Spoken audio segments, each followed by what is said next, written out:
আমন্ত্রণ চ্যানেল 24 এর সকাল 10টার খবরে। শুনছিলেন প্রেসিডেন্সি ইউনিভার্সিটির সংবাদ শিরোনাম। আপনাদের সাথে আছি আমি শারিকা তাবাসসুম। আরএফএল গ্যাস্টো এর সায়েন্টিফিক নজল আর ব্রাশ বার্নার খরচ বাঁচায় 25%। 4 দিনের সরকারি সফরে জাপানের পথে প্রধান উপদেষ্টা ডক্টর মোহাম্মদ ইউনুস। রাত 2:10 হযরত শাহজালাল আন্তর্জাতিক বিমানবন্দর ছাড়ে ডক্টর ইউনুসকে বহনকারী ক্যাথে প্যাসিফিক এয়ারলাইন্সের একটি ফ্লাইট। প্রধান উপদেষ্টার এই সফরে 7টি চুক্তি ও সমঝোতা স্মারক সই করবে ঢাকা টোকিও। নিক্কি ফোরামের ফিউচার অব এশিয়া সম্মেলনে যোগ দেবেন প্রধান উপদেষ্টা। এছাড়া দ্বিপক্ষীয় বৈঠক করবেন জাপানের প্রধানমন্ত্রী শিগেরু ইশিবার সঙ্গে। আগামী 31 মে দেশে ফিরবেন অন্তর্বর্তী সরকারের প্রধান উপদেষ্টা ডক্টর মোহাম্মদ ইউনুস।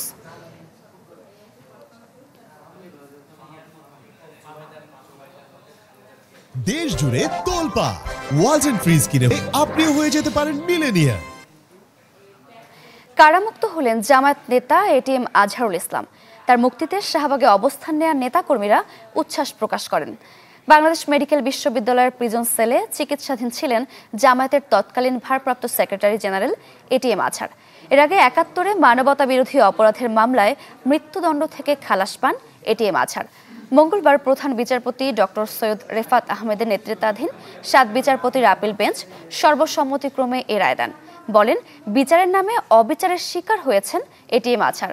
রায়ে সন্তুষ্টি প্রকাশ করেছে জামায়াত। আগের ফাঁসির রায়ের জন্য দুঃখ প্রকাশ করেন আপিল বিভাগ।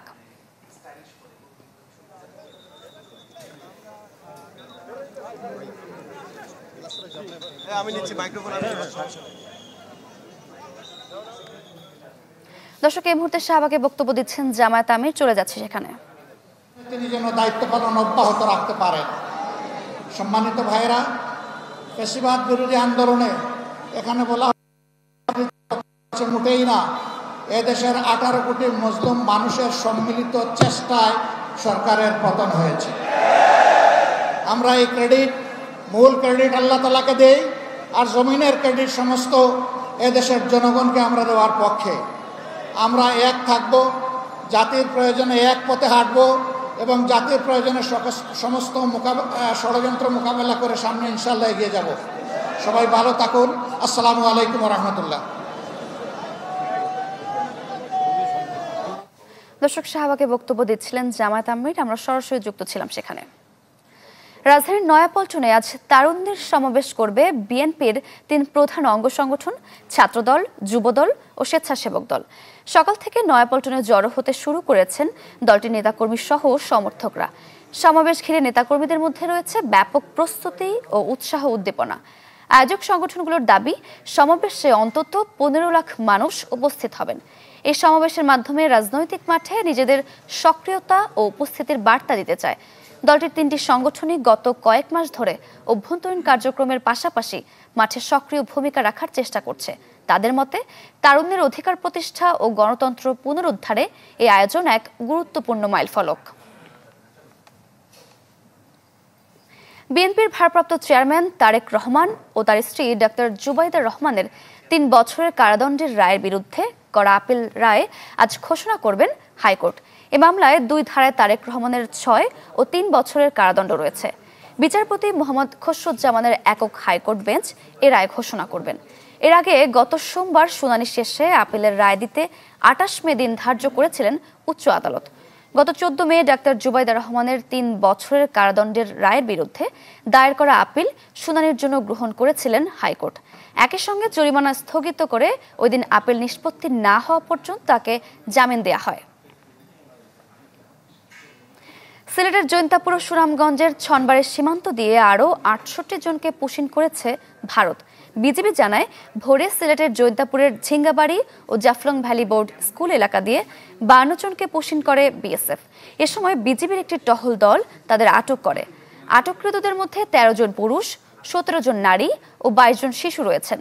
তাদের সবার বাড়ি কুড়িগ্রাম ও বাগেরহাট জেলায়। এদিকে সুনামগঞ্জের ছনবাড়ির সীমান্ত দিয়ে 16 জনকে ঠেলে দিয়েছে বিএসএফ।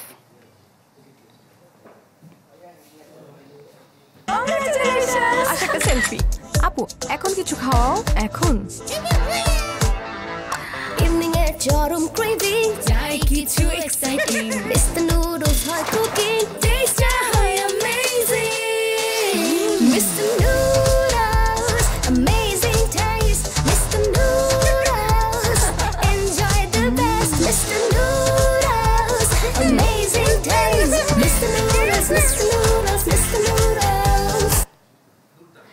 নারীর স্বাভাবিক শারীরিক এক ক্রিয়া পিরিয়ড বা মাসিক, অথচ পরিবার কিংবা প্রতিষ্ঠান কোথাও এ নিয়ে কথা বলার পুরো স্বাধীনতা নেই।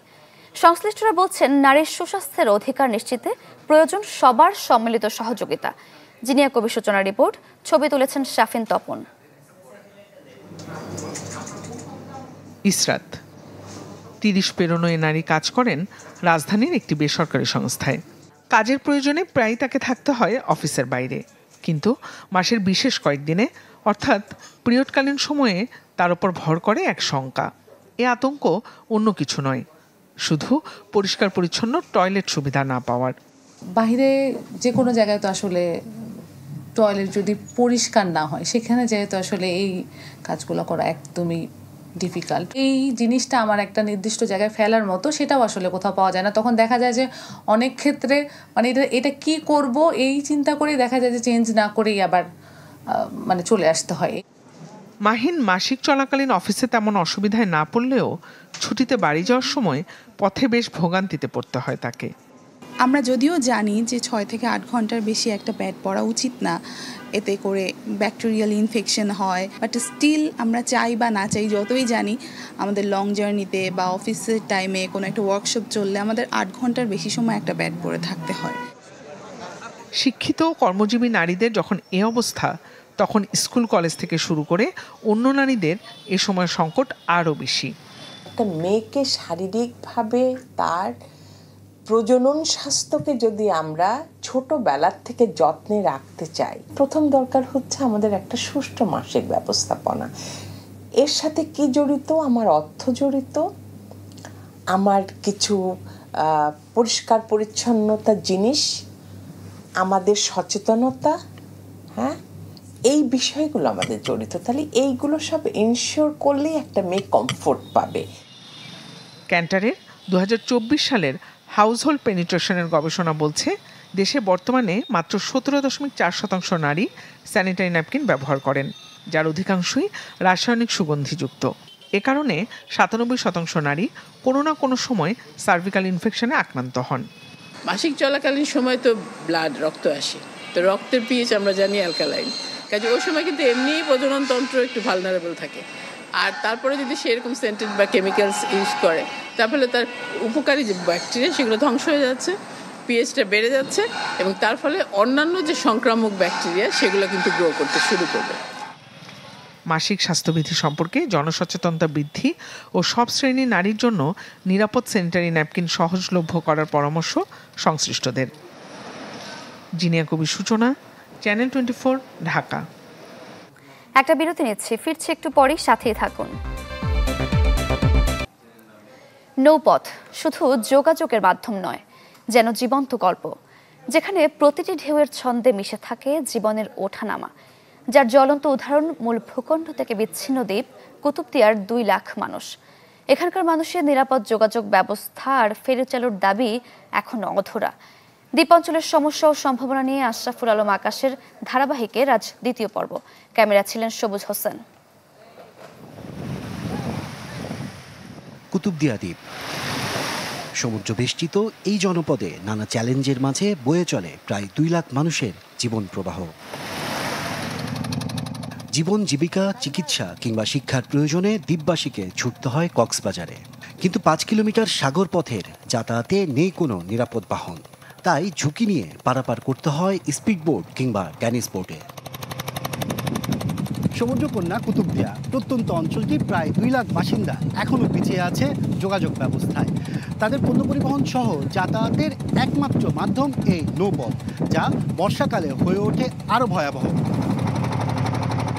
বর্ষাকালে আমাদের নদীর সমুদ্রে উত্তাল ঢেউ হয়ে যায়, পারাবার বন্ধ হয়ে যায়। বাইরে যাওয়ার জন্য যখন বের হই আমরা খান্না ছাড়া কোনো উপায় নেই, যে ব্যথা বেদনা আমাদের যাতায়াতের জন্য অনেক লোক কষ্ট পায়। অনেক ডেলিভারি রুগীরা আছে, এই ওখানে পার হয়ে যাবার সময়ও এই বুড়োর মধ্যে কি হয়ে যায়, ডেলিভারি হয়ে যায়।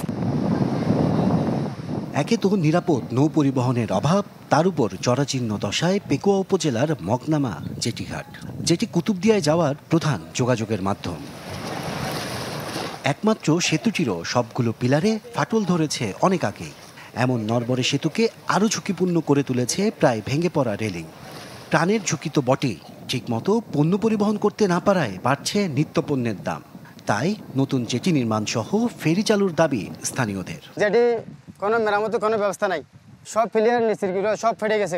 ফেরিটা হচ্ছে আমাদের কুতুবদিয়াবাসীর প্রাণের দাবি। রুগী পারাপার থেকে শুরু করে বিভিন্ন প্রয়োজনীয় কাজে সময় মতো পারাপার করাটা আমাদের জন্য খুব বড় একটা চ্যালেঞ্জ। এই পরিস্থিতিতে কুতুবদিয়ায় যাতায়াতের জন্য শিগগিরই সি ট্রাক অথবা ফেরি চালুর কথা বলছে জেলা প্রশাসন।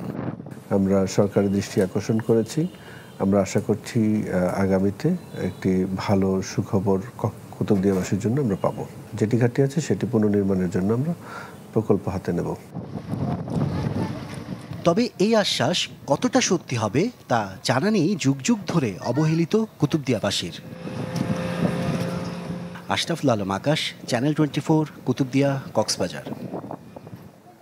সময় হলো আরেকটি বিরতির, ফিরছে একটু পরই, সাথে থাকুন। খবরে বিশ্বের যে কোনো প্রান্ত থেকে সবশেষ খবর জানতে ভিজিট করুন আমাদের ফেসবুক পেজ, ইউটিউব চ্যানেল, ওয়েবসাইটে। এতক্ষণ সাথে থাকার জন্য ধন্যবাদ সবাইকে।